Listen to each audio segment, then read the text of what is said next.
नमस्कार विद्यार्थी मित्र. तर आता आपण पुढच्या गणितांना सुरुवात करूया. बघा, 1 मिलियन म्हणजे किती शून्य असतात? तर बघा, 1 मिलियन म्हणजे किती? 10 लाख, बरोबर. तर 1 2 एकक दशक शतक हजार दश हजार लक्ष दशलक्ष 10 लाख. किती शून्य आहेत? 1 2 3 4 5 आणि 6. याचं उत्तर बी येत आहे. आता पुढचा प्रश्न बघा. यांनी संख्या दिलेली आहे 8,76,543. या संख्येमध्ये 6 आणि 5 या अंकांची अदलाबदल केल्यास त्या संख्येमध्ये किती फरक पडेल? तर बघा, इथे 6 आहे. 6 कुठे? इथे, बरोबर. आणि 5 आहे. बघा, 6 किती आहे? ही संख्या आपण परत लिहून घेऊ पाहिजे. तर 8 6 5 4 3. ठीक आहे. आता बघा, हे 6 जे आहेत तर त्याची 6,000 आहे याची स्थानिक किंमत, आणि 5ची स्थानिक किंमत आहे 500, बरोबर. तर आता काय सांगितलं आहे? जागांची अदलाबदल करायची आहे, बरोबर. म्हणजे आपल्याला 5च्या जागी 6 लिहायचे, 6च्या जागी आपल्याला 5 लिहायचे आहेत. आता अदलाबदल केली. आता बघा, याची स्थानिक किंमत किती येईल? 5,000, आणि याची होईल 600. ठीक आहे. तर बघा, काय प्रश्न विचारला? अदलाबदल केल्यास त्या संख्येमध्ये किती फरक पडेल? म्हणजे ही संख्यामध्ये किती फरक पडला, बरोबर. म्हणजे ही संख्या, आता या संख्येतून या संख्या आपल्याला वजा करायला गेली. आता ही किती होती? आधी 8,76,543. आता किती झाली आहे? तर 8,75,643. म्हणजे आपल्याला त्यांच्यातला फरक बघायचा आहे. तर बघा, 8,76,543 वजा 8,75,643. तर याची वजाबाकी करूया. तर बघा, 900 उत्तर येते याचं. म्हणजे याचं उत्तर येते बी.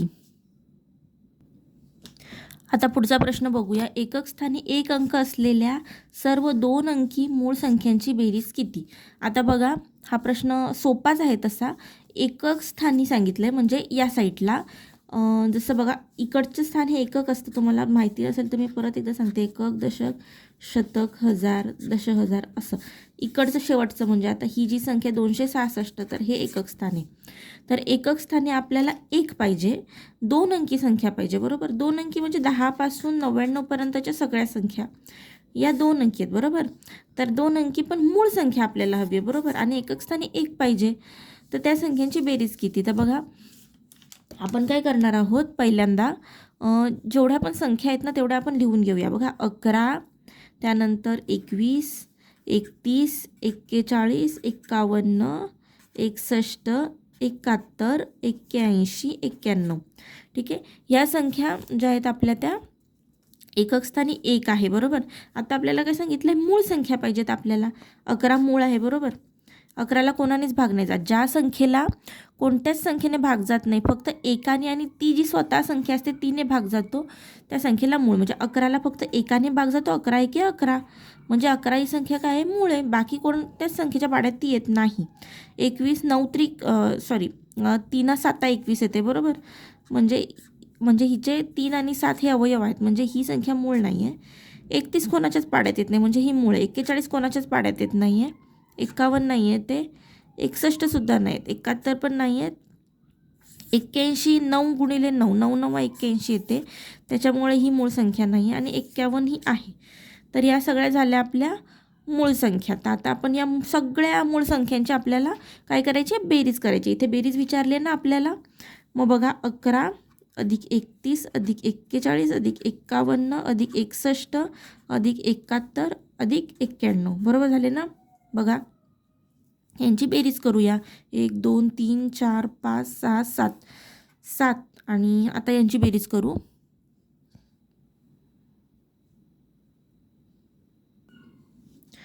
हां, तर बघा मित्रांनो, जे आपण 51 आहे ते मूळ संख्या नाही आहे. कारण बघा, 51ला ना 3ने भाग जातो. तर मग 51 नाही येणार, आणि 91 पण नाही येणार, कारण तिला 7ने भाग जातो. तर करून बघत जा. तर 51 आणि 91 नाही येणार याच्यामध्ये. तर 11 31 41 61 आणि 71 यांची बेरीज येते 215. याचं उत्तर 215 येतं.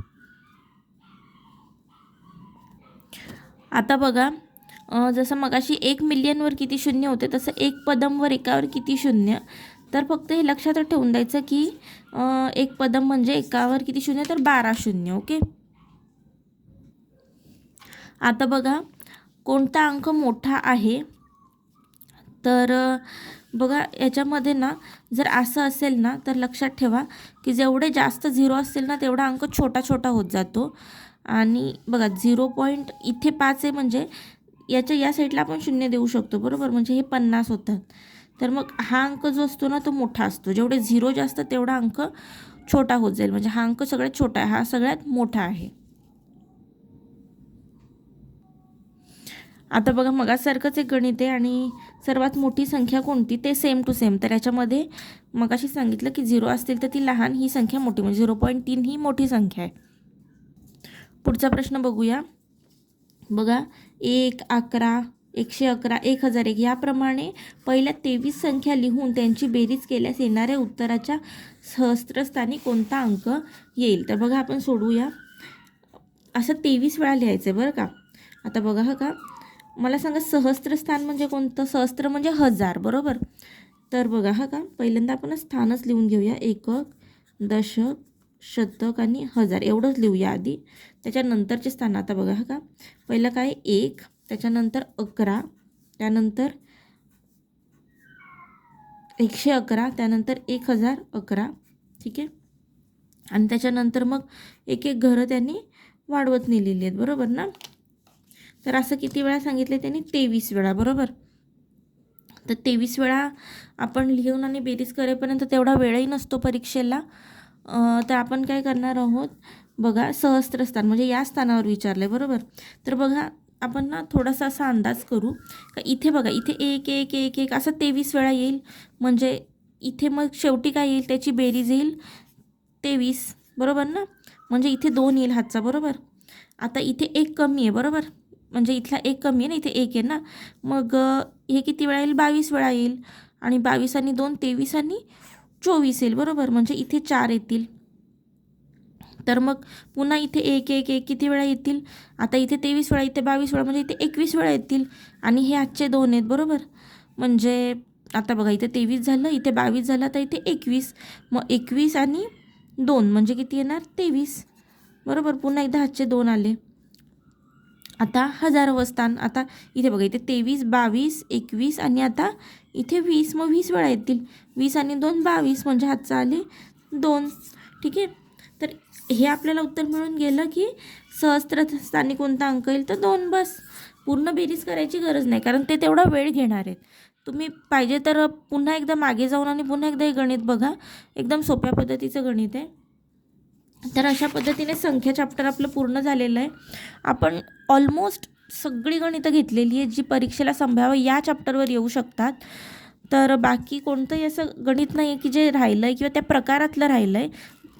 सगळे ऑलमोस्ट कवर केलेले आहेत. तर तुम्ही नोट्स बनवा, प्रॅक्टिस करा, परत परत प्रॅक्टिस करा. गणिताचं असं असतं, एकदा तुम्हाला लक्षात यायल्यासारखं वाटतं पण ऐन परीक्षेला तुम्ही ते गणित विसरता. तर असं नाही व्हायला पाहिजे म्हणून तुम्ही परत परत प्रॅक्टिस करा. ॲटलिस्ट एक गणिताची ना तुम्ही 5 वेळा प्रॅक्टिस करायलाच पाहिजे. 5 वेळा कराल तरच ते तुम्हाला एक्झॅक्टली परीक्षेला जसं आपण तणावामध्ये असतो ना, तर त्या स्ट्रेस कंडिशनमध्ये पण आपल्याला आठवतं. तेवढी आपली रिव्हिजन पाहिजे. तर तुम्हाला लेक्चर आवडलं असेल तर चॅनलला सबस्क्राईब करा, लाईक करा. धन्यवाद.